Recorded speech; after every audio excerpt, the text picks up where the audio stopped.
بسم الله الرحمن الرحیم. عرض سلام و خسته نباشید مجدد دارم خدمت شما بینندگان عزیز و گرامی و خوش آمد میگویم به کسانی که از این لحظه به ما ملحق شدن. برنامه روحانی قرآن کریم هست. امیدوارم که دوستان عزیزی که از ابتدای برنامه با بنده بودن خسته نشده باشند.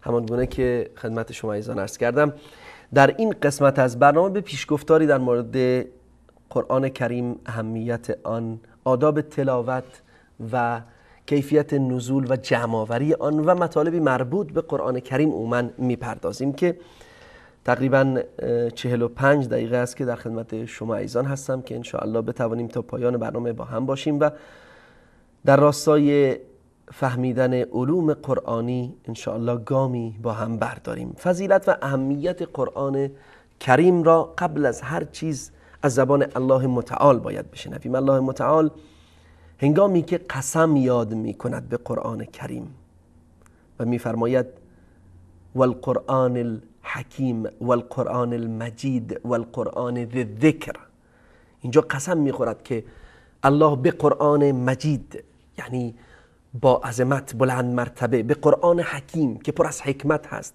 به قرآن ذی الذکر که صاحب ذکر است، یعنی این قرآن در آن یادآوری است، تذکر است. این اهمیت یک موجود یا یک چیز رو در واقع میرساند هنگامی که الله متعال به آن قسم یاد می کند. هنگامی که الله متعال به چیزی قسم یاد می کند اهمیت آن را میرساند. و همچنین الله متعال می فرماید که و انه فی ام الکتاب لدینا لعلی حکیم. اینجا وصف علی و حکیم آمده است خطاب به قرآن. اینجا قرآن به ام الکتاب توصیف شده و همچنین به بلند مرتبه بودن و به سراسر حکمت بودن نیز توصیف شده است. اینها اوصافی است از جانب الله متعال، ویژگی‌هایی است که الله به قرآن عطا نموده است. و همچنین قرآن کریم هدایتگر است برای بشریت، برای انسانها، برای مؤمنان. الله متعال می‌فرماید إن هذا القرآن يهدي للتي هي أقوم ويبشر المؤمنين الذين يعملون الصالحات أن لهم أجرا كبيرا. به درستی که این قرآن به راهی هدایت می کند که آن راه پابرجاترین و بهترین راه هاست، با ارزشترین و درستترین راه هاست و بشارت میدهد مؤمنان را، آن مؤمنانی که اعمال صالح انجام میدهند که اجری بسیار بزرگ به شما تعلق میگیرد. الله متعال قرآن را فرقان مینامد، یعنی فاصله ایجاد کننده و فرق گذارنده بین حق و باطل، آنچه که بین حق و باطل شکاف ایجاد می کند.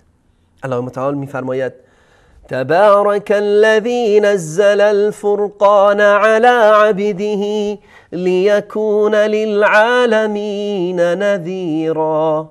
سبحان الله، پاک و بلند مرتبه و بزرگ است آن کسی که فرقان را، جدا کننده بین حق و باطل را، یعنی قرآن را بر بنده اش یعنی محمد مصطفی صلی الله علیه و آله و سلم نازل نمود، فرو فرستاد، تا اینکه این فرقان، این قرآن للعالمین نذیرا، بیم دهنده ای باشد برای جهانیان، برای تمامی مخلوقات، برای تمامی انسانها، برای انسان و برای جن، برای دو مخلوقی که مکلف هستند. این قرآن برای هر دو بیم دهنده بود و هست و خواهد بود.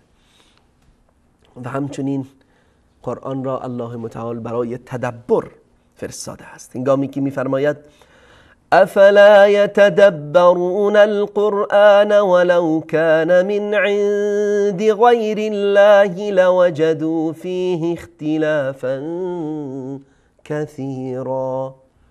چرا تدبر نمی کنن؟ آیا تدبر نمی کنن در قرآن؟ اگر که در حالی که اگر این قرآن از نزد غیر الله آمده بود در آن اختلاف زیادی وجود داشت، در آن ضد و نقیض بسیاری وجود داشت، تناقض‌هایی بود که بسیار واضح بود. اما این قرآن از جانب یک الله و همان الله یکتا و همان معبود برحق و همان خالق یکتا آمده است که خالق و آفریننده ماست و آفریننده زمین و زمان است. و همچنین تمامی نیازهای ما در قرآن بیان شده است و آنچه که ما به آن نیاز داریم در قرآن ذکر شده است. الله متعال می‌فرماید و نزلنا علیک الکتاب تبیانا لكل شیء. خطاب به رسول الله صلی الله علیه و آله می‌فرماید که ما کتاب را که قرآن باشد برای تو فرستادیم که این بیان کننده و آشکار کننده تمامی چیز هاست، این قرآن و این کتاب. عمر بن خطاب رضی الله عنه از رسول الله صلی الله علیه و آله و سلم نقل می کند که ایشان فرمودند ان الله یرفع بهذا الكتاب اقواما و یضع به آخرین. الله متعال با این کتاب گروهی از مردم را بلند می کند، یعنی به خوشبختی و به عظمت و به سعادتمندی می رساند و گروهی دیگر را پست می گرداند، یعنی به بدبختی و به شقاوت می کشاند. یعنی به وسیله عمل نمودن یا عمل ننمودن به قرآن هست. یعنی گروهی که به قرآن چنگ می زنند و به آن عمل می کنند رشد می کنند و به خوشبختی و سعادت و بلند مرتبگی می رسند. اما گروهی که به قرآن پشت می کنند و به قرآن اهمیت نمی زنند آنها به بدبختی و تیره‌بختی دچار می شوند. بله بینندگان عزیز، اینها آیاتی بود و احادیثی بود دال بر فضیلت قرآن کریم و اهمیت آن از کتاب و سنت رسول الله صلی الله علیه و آله و سلم. از کتاب یعنی از قرآن کریم، از کلام الله متعال، و از سنت که همان کلام رسول الله صلی الله علیه و آله و سلم و آنچه که منسوب است به وی در روایات صحیح می باشد. با هم میان برنامه ای رو ببینیم و پس از آن به مبحث تلاوت و اهمیت آن و فضیلت آن ان شاء الله میپردازیم.